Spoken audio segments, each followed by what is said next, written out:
School की सबसे खूबसूरत लड़की से बचने के लिए मैं पूरे 6 साल तक गायब रहा।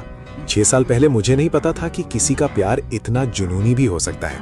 वो रात में चुपके से मेरे घर आ जाती थी, खाली इक्विपमेंट रूम में मुझे दीवार से घेर कर मेरे कान में फुसफुसाती थी, तुम सिर्फ मेरे हो और किसी के नहीं हो सकते। मैं उसके सामने घुटनों पर बैठकर उसे मुझे छोड़ देने की विनती करता था।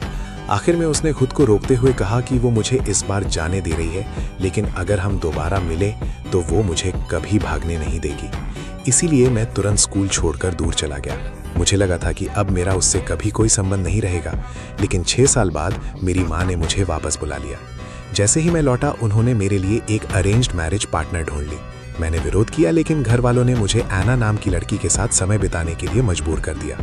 उसी वजह से मैं उस रात एना के साथ एक बर्थडे पार्टी में मौजूद था। तभी हॉल में अचानक हलचल मच गई। मैंने मुड़कर देखा और अगले ही पल मेरी नज़र उन ठंडी आंखों से टकरा गई। वो लूसी थी। 6 साल बाद भी उसे पहचानने में मुझे 1 सेकंड नहीं लगा। अब वो पहले से ज़्यादा मैच्योर और खूबसूरत लग रही थी। हमारी नज़रें मिली और मेरी सांसें रुक गईं। लेकिन कुछ सेकंड बाद उसने ऐसे नज़रें फेर लीं जैसे वो मुझे पहचानती ही नहीं हो। तभी एना ने मेरी हालत देखी और पूछा कि मैं ठीक हूँ या नहीं। मैंने बहाना बनाया और रेस्टरूम की तरफ चला गया, लेकिन मुझे नहीं पता था कि एना मेरे पीछे आने वाली है। मैंने पार्टी में बहुत कम शराब पी थी, फिर भी मेरा सिर अचानक भारी होने लगा।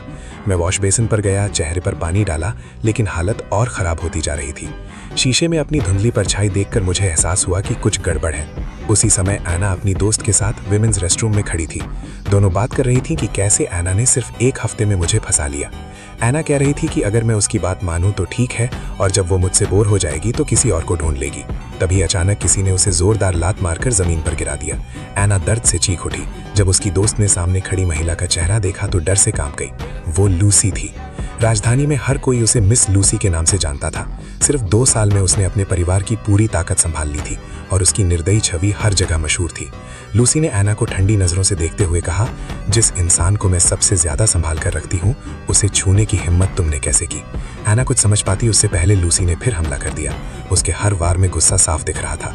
कुछ ही पलों में एना और उसकी दोस्त की हालत खराब हो गई। तभी उसकी असिस्टेंट लिली वहां पहुंची और उसे शांत करने की कोशिश की। लिली ने कहा कि वो सब संभाल लेगी और लूसी को पहले जैक के पास जाना चाहिए। लूसी ने तुरंत बगल वाले रेस्टोरेंट की तरफ देखा, जहां मैं दीवार के सहारे खड़ा था और चक्कर खाकर गिरने वाला था। उसी पल मुझे एहसास हुआ कि चाहे कितने साल बीत जाएं, कुछ लोग आपको कभी नहीं भूलते। कई लोग मेरी वीडियो देखते हैं लेकिन अभी तक सब्सक्राइब नहीं किया। हो सके तो चैनल को सब्सक्राइब कर देना।